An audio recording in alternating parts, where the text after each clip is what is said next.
नमस्कार। हस्तरेखा अशोका में आपका हार्दिक स्वागत है।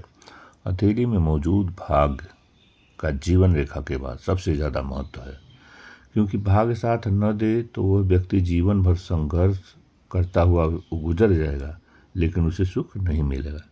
इसलिए हस्तरेखा विज्ञान में भाग्य रेखा को बहुत महत्व दिया गया है। समुद्र शास्त्र में बताया गया है कि व्यक्ति के पास किस उम्र में सबसे ज़्यादा धन आएगा और कब आमदनी में आएगी, बहुत अच्छी उसकी भाग्य रेखा काम करेगी तो उसके पास ज़्यादा आमदनी होगी।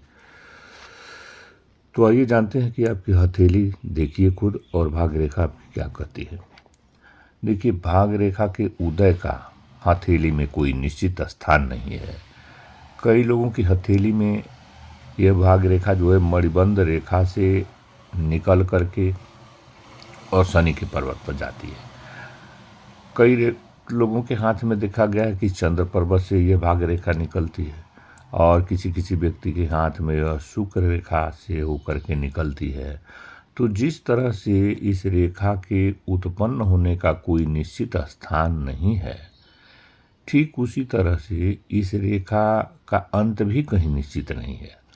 किसी किसी का शनि पर्वत तक नहीं पहुंचता है, जीवन रेखा मस्तिष्क रेखा के पास ही खत्म समाप्त हो जाती है।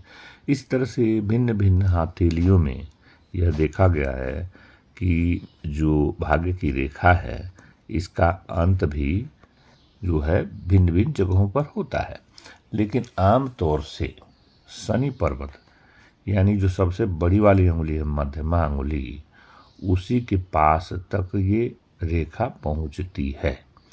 जिनकी भी हथेली में शनि पर्वत के पास भाग्य रेखा गहरी होती है, वह लोग दूरदर्शी होते हैं। ऐसे व्यक्ति बहुत ही गंभीर और मेहनती होते हैं। इन लोगों का भाग्य सबसे ज़्यादा प्रभावित वृद्धावस्था में होता है और ऐसे व्यक्तियों का बुढ़ापा बहुत आनंदमय होता है। अर्थात शनि रेखा तक पहुँचे और वहाँ जो है ये बहुत ही मोटी गहरी, देखिए सब रेखाएं जो है वो जो मोटी हो गहरी हो, तो ऐसे व्यक्तियों का जीवन जो है सुनहरा समय जो है उनके बुढ़ापे में आता है इस रेखा से।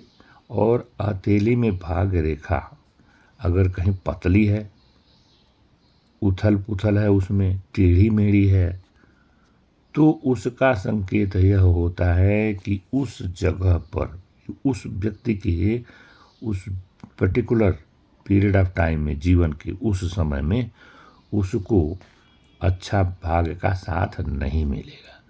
और यदि इसके विपरीत यदि उसकी भाग्य की रेखा खूब गहरी हो, मोटी हो और अच्छी तरह से बनी हो, कहीं से कटपिट न हो, तो वह व्यक्ति जहाँ पर वह रेखा ठीक है, मैं आपको बना के दर्शाता हूँ। तो ये देखिए, यहाँ से निकल कर ये रेखा यहाँ तक पहुँच रही है और जहाँ जहाँ यह अच्छी बनी हुई है, मोटी है, उस स्थान पर उस व्यक्ति उस उम्र में वो बहुत ही अधिक उन्नति करेगा। यह है। और हस्तरेखा विज्ञान के अनुसार यदि किसी व्यक्ति की भाग्य की रेखा सांप की तरह लहरदार हो, मतलब टेढ़ी मेढ़ी हो, कभी इधर बाएं की तरफ जाए कभी दाएं की तरफ जाए, ठीक से सीधा सीधा न हो, तो उस व्यक्ति के जीवन में अक्सर देखा गया है कि ठहराव की कमी होती है। ये इस बात का संकेत है कि ऐसे व्यक्ति के कैरियर यानी नौकरी व्यवसाय में बहुत जल्दी बदलाव होता रहता, अर्थात वो एक जगह पर कहीं टिकते नहीं हैं।